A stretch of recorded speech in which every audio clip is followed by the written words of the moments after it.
Good morning, interwebs. It is 10 after 12, and y'all are just gonna have to ignore the blue dot on my forehead, but it will go away here shortly. It is a bluish purple. It's the same color I did last time, the Purple Desire, and I'm enjoying it. I'm enjoying the shorter hair. Goodness, it takes so much less shampoo to wash your hair.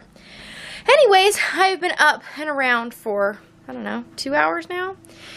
And I'm just finishing up my first cup of coffee. Steve is outside, apparently driving the kids around in the cart. They must be getting firewood because the boys are sitting on top of a stack of wood. Fun times. I just finished paying bills. I hate paying bills. Like, even when the money's there, just the act of doing it is incredibly stressful. And oh my goodness, will the internet quit making me change my passwords? I had like the same passwords on a bunch of things for a decade, and it was lovely. And yes, I picked nice, secure passwords. They had all the, things you need, the capitals, the numbers, the signs, whatever. And suddenly everything wants me to change them like every time I sign in. My little brain just can't handle that many passwords.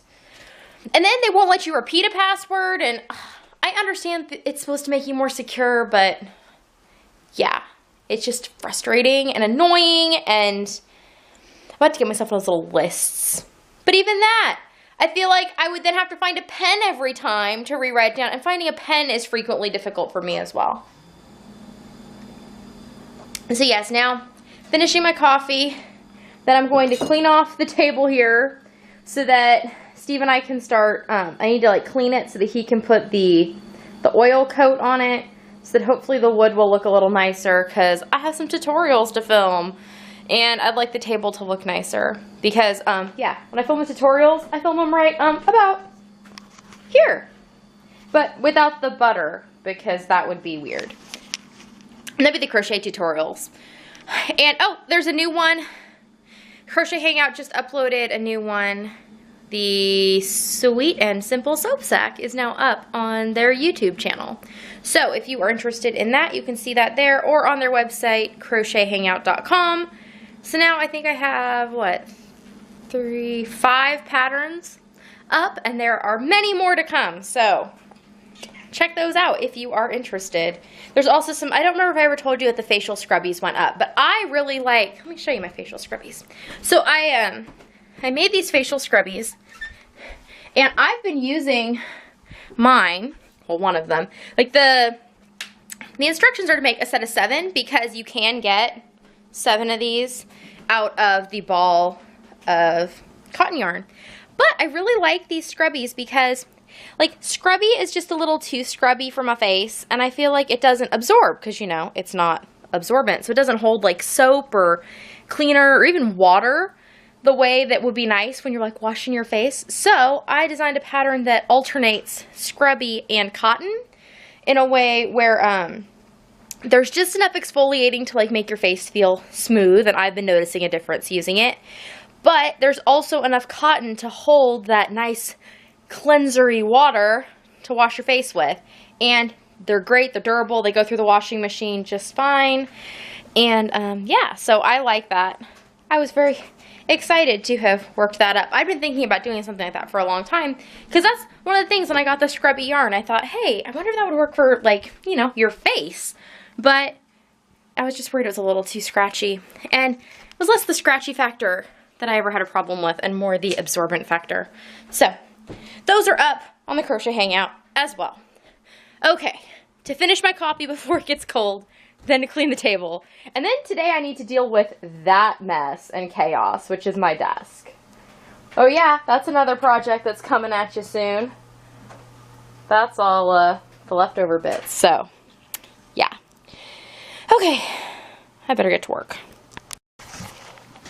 So I got everything all cleaned up, and really this table was completely cleared off, and I scrubbed it, and it's super clean now. But I'm set up, I'm about to film a tutorial, and Steve's got some steaks out that are thawed and they're resting to go on the grill tonight. We had some more of that yummy casserole for lunch.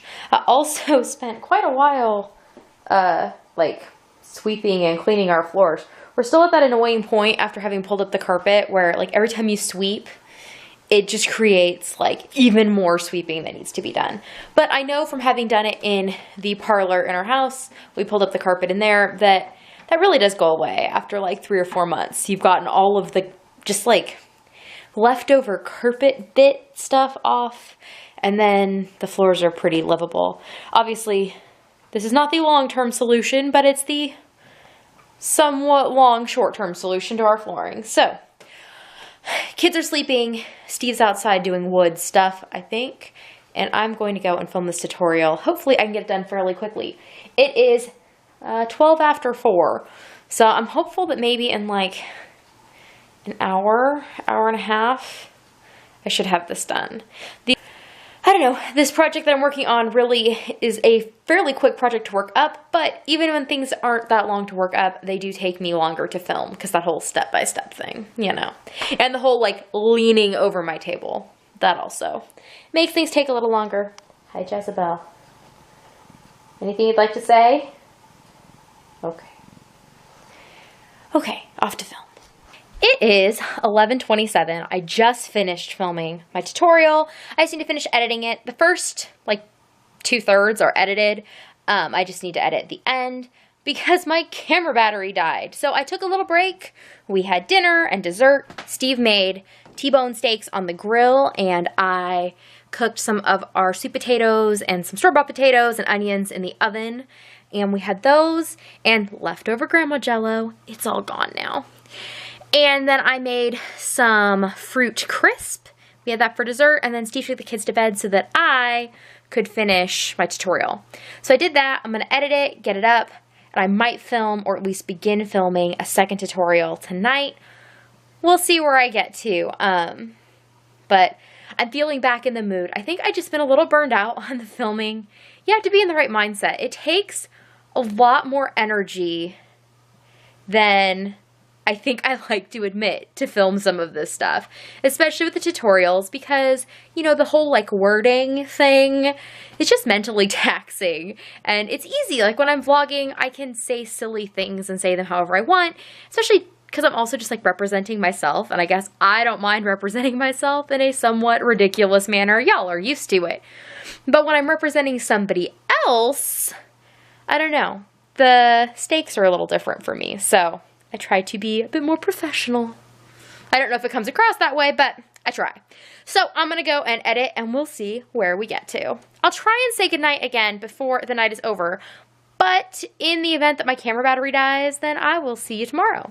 So potentially nighty-night, but I don't think so. So it's Kendra from the future, because yesterday I ran out of battery mostly to film this. But Esmeralda had asked how this hat like worked, so I thought I would explain it now that I have 2 hands and I'm not holding a camera. So basically there's 2 ways you can make a hat. You can make it from the top down, so from the crown to the ribbing, or you can make it bottom up, from the ribbing to the crown. This hat was made using both techniques simultaneously. So I just did increases using the half double crochet in the back loop to make this particular stitch. I started with 10 stitches. I increased till I got to my increase round of 8. And then I just worked straight like you do for a hat till I felt like it was long enough. Then this row, an area in here, is basically me just working out of this stitch because it tips your stitches forward. So I worked a few rounds in regular single crochet so that way my stitches would tip back up. And then when I felt like that was long enough, I went ahead and, where'd it go? The join is here because it's there it is. So then I went ahead and I just changed color, as one does. You know, you pull up your loop and you can see in this single crochet, I just changed color to the red. Did a few rounds of single crochet in the red. Then the red I wanted to do in half double crochet. So, as one makes a hat, I just did straight single crochet, or straight double crochet up the hat, till I felt like the body of the hat was long enough, and then I started throwing in decrease rounds, and I did it relatively quickly. I was decreasing every 10 stitches, 9 stitches, 8 stitches, around and around. I did the whole thing in a spiral with no joining on either side until it got small enough, and I just hooked it all together, and then you have a hat, which looks like a Tylenol, which you can then just shove inside of itself. So it's either yellow, or you flip it the other way, and it's red, and so it's double layered, but stitched all at once. Told Steve maybe it's his headache hat. It'll prevent some head pain. He informed me that it'll definitely cushion his head as he bangs it against the wall. So there you go. I said the ceiling because I stacked wood in the chicken coop with a very low ceiling. See, I thought it was that we were talking about the kids and it being very loud in our house and giving us a headache. Oh, well, that wasn't what I meant. Oh. That could be too. Your way sounds much more practical. I thought so. See, so I got him a practical hat. And now we're on to today. Nighty night.